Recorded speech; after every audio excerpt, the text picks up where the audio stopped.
Hello everyone and welcome to my YouTube channel BNB Daily Spoiler. Shocking arrival, stop the waiting. Carter and Daphne blindsided. Daphne and Carter's big day is ruined by an uninvited guest and wedding crash chaos. Spoilers for the bold and the beautiful suggest that chaos involving wedding crashers may be in the works. Will Daphne Rose and Carter Walton's big day be ruined by an unexpected guest? Not the most captivating couple on canvas is Carter and Daphne. There hasn't been much substance to support their love, so this pairing has always felt a little thrown together. Naturally, Carter is accustomed to falling deeply in love with almost every attractive woman he comes across. Carter, however, asserts that Daphne is the only woman for him and that things are different this time. Unfortunately, B&B has now given Carter and Daphne a dull wedding location, too.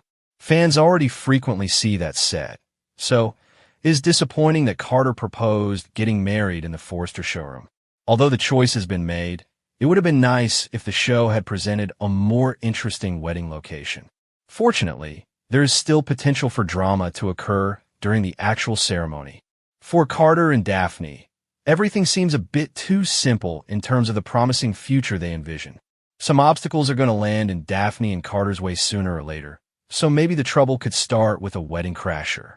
Last fall, there was supposed to be a plot about Daphne's former acquaintance reappearing. The story was either shelved or postponed, but Daphne's world was about to be completely upended. If it was just a case of B&B postponing Daphne's past shocker, then maybe her wedding could bring someone to Los Angeles. We could certainly picture an estranged relative showing up to watch the wedding, or a former flame storming in and objecting. We know that Carter and Daphne will successfully tie the knot, but there could still be a curveball or two on their wedding day. Since Daphne and Carter aren't experiencing much right now, it would be wonderful to see some excitement for them.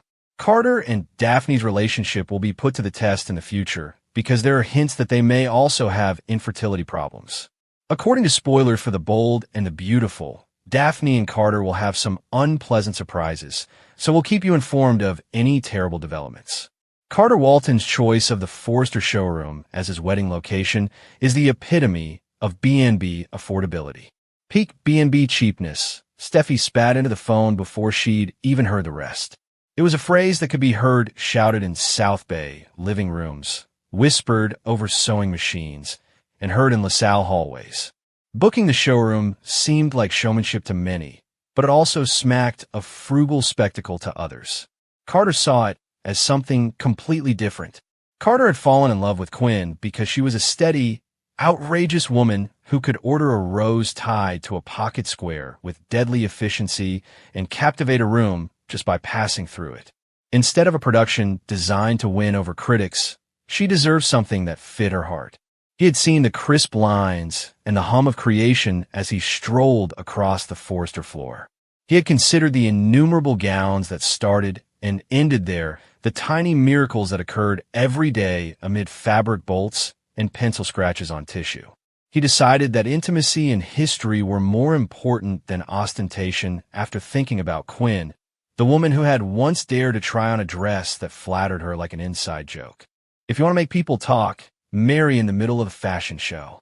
Do it where the cloth is made if you want it to mean anything, Carter said softly enough to be a confession to his best friend over whiskey. People believe that I'm pursuing scandal. Perhaps I am. Quinn, though, will be aware. Of course, spectacle and meaning were not mutually exclusive in Los Angeles, especially in the Forrester sphere. Within an hour, Brooke called and spoke in that maternal, urgent tone that always preceded a major intervention. "Carter," she said, pressing her palms to the phone as though she could sense his heartbeat. "The showroom at Forrester? Are you certain? Quinn is deserving of diamond-studded roses." Ridge had sounded positively theatrical when he called. "Carter, you are aware that the Forresters will see this as a land grab. We host weddings. We have a past. You're using our cathedral as a clubhouse." Carter listened to Ridge as patiently as he did all of the cross-examinations. But he also felt the old tug of bloodlines and the brittle gloss that accompanied family reputations. He knew that Ridge would never acknowledge that he, too, enjoyed the notion that things could occasionally be straightforward, But he also knew that Ridge took offense because he was afraid of being overshadowed. When he told Quinn, she, on the other hand, laughed. It was a warm, incredulous laugh. Later, she licked frosting off her finger and said, "You're having me marry you in a factory." Carter Walton, refusing to let a wedding plan take away her sweet tooth. "You're either the most boring or the smartest man in Los Angeles." "Perhaps both," he remarked. The invitations, which were straightforward square cards printed on textured paper with a subtle cedar scent, were then distributed. Notes that simply said, "Forrester Creations Showroom," took the place of the elaborate save-the-dates. Small-scale festivities. Dress cocktail. "Bring your hearts," was written beneath in Carter's tidy handwriting. The rumor mill had already done more work than the florist by the time the big day came. Socialites and stylists showed up wearing shoes that could be used as weapons. Steffi wore black, an artistic, angry black that conveyed her readiness to appear equally calculating and destructive.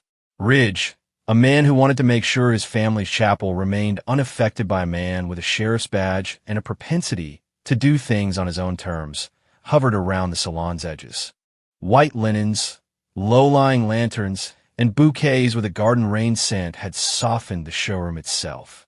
The mannequins that typically posed in a slouch of couture now looked like silent guests, frozen in grace with faces as blank as a gallery painting. The grand catwalk had been turned into a narrow aisle littered with petals.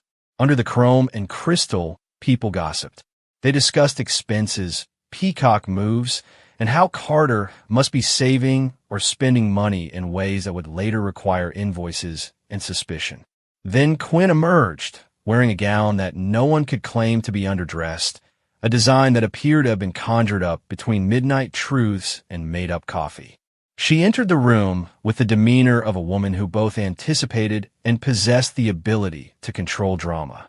When she arrived at the altar, which was actually a simple, elegant stand that let the room breathe rather than an altar, Carter muttered to himself, "You look like you were made to be noticed." She grinned, one of those Quinn grins that remembered storms and the peace that followed. "I know. However, I'm also aware that you did this for me, regardless of how cheap or heroic you think it is." The skepticism in the air was palpable to Carter. Ridge's eyes were like a jury testifying that tradition was being violated, and he could feel it. Then, however, a hand unexpectedly clasped his arm. Leaning in was Thomas Forrester, who had been remarkably silent about the whole situation. With honest eyes, he whispered, "I had to come. You showed concern by selecting our floor. That is important." The room's melody that evening was an odd blend of satire and sincerity as vows were exchanged and the Forrester mannequins watched like ivory cliffs. The vows were brief. Like everything else he said, Carter's words were realistic and pragmatic. He didn't use flowery language. He repeatedly talked about choosing and remaining steady. "You steady me. You keep me visible," Quinn retorted in shorter, more ferocious sentences. For a brief moment, the room forgot to pass judgment as they exchanged rings that were at least courteous enough to be beautiful. Then the kind of disruption that is the foundation of soap operas occurred. A woman in a bright red coat, an unexpected guest who had apparently misread the invitation completely, hobbled through the gallery doors as if driven by scandal itself.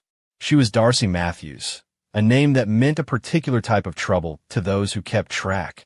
Darcy had been linked to the Walton family before, in matters of temperament and secrets, and she walked straight toward the couple as if she had been granted permission by destiny. "Carter!" she cried, breathless. "I didn't mean. I took the bus because my car broke down. Anyway, congrats." But everyone leaned in as her voice dropped. "You don't know what I know." People's heads turned. Curiosity and fear divided the room's currents. "Darcy," Ridge remarked, evaluating. "What is it?" Like a woman who has been clinging to an ember for too long, Darcy's eyes gleamed. "It has to do with Quinn." A throat cleared in the crowd. Quinn's jaw tensed in an almost imperceptible way. "How about Quinn?" Carter inquired, his voice tinged with polite steel. Darcy gave a tiny but meaningful smile. She unhelpfully stated, "I work at a boutique. We observe individuals." People occasionally take out loans. People sometimes consent to things just because they're simpler. Quinn used to. Well, she stammered, and then a rumor sprouted like a seed. In a way unrelated to the climate control in the showroom, Carter's chest became cold and Quinn's face changed color. The only scents in the room for a brief moment were perfume and a metallic tang of fear. Quinn intervened before the controversy could get out of control. "You misspelled the truth, Darcy," she said slowly and steadily. "What is the truth?" Now defensive, Darcy barked. "You once borrowed a dress. You allowed someone to think." Quinn said, "That's not how I remember it." Her voice was quiet, but every word was heard. "Everything I wore was paid for by me. I didn't ask for anything I didn't want. If someone told you otherwise because it made a better story, that isn't my life." Carter observed the conversation as if he were witnessing a trial in which his heart was the sole piece of evidence. Quinn's boldness and willingness to face lies were the reasons he had chosen her. However, the story of peak cheapness nagged at the back of his mind. Was this attraction to the showroom a misinterpretation by others that had rekindled old rumors like dust? Horrified that Quinn could have been anything less than the woman Carter deserved, Steffi rose in righteous rage. However, a scandal in the soap opera code is never just the truth of one person, so her lips narrowed. Determined to preserve the Forresters' reputation in the same manner that she had preserved her own, Steffi turned it into armor. But Quinn did something out of the ordinary. She turned to face Carter and took his hand in one of those gestures that indicates that two people have chosen each other, so everything will be all right. She told them they'll talk. Let them. We are present. That is all that is important. What about the showroom? Carter whispered. Quinn's smile was a half-sun. This was a room of making. It's a room of choice now. I don't need the theater of Ridge's stained glass or Eric's antique chandeliers. You are necessary to me. And you. She glanced at the mannequins as if giving them a conspiratorial wink. Gave me an honest assessment. That means more than anything. The showroom served as both a stage and a haven, which is a humorous aspect of the Forresters. It was a haven that day. Those who came to gossip departed with applause and champagne. Their opinions softened. Quinn and Carter danced awkwardly at first, then almost effortlessly. The DJ played songs that made people laugh and think of their ex-partners. It was traditional and in some ways ideal. However, nothing in that orbit was ever completely silent for very long. Later, amid desserts that tasted like childhood and beneath a cloud of fairy lights, Ridge cornered Carter. Ridge remarked, "You chose the showroom because it says something. It implies that you have no idea what legacy is." Carter looked directly at Ridge. "No," he replied. "It states that I inquired about Quinn's preferred location, because it served as a reminder that life is constructed piece by piece. She desired the location where things are made. Ridge, my legacy isn't a building's name. I choose this family. That's Quinn at the moment." Like a sealed safe, Ridge's jaw clicked.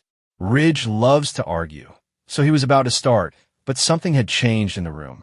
The Forresters alternated between being arrogant and possessive.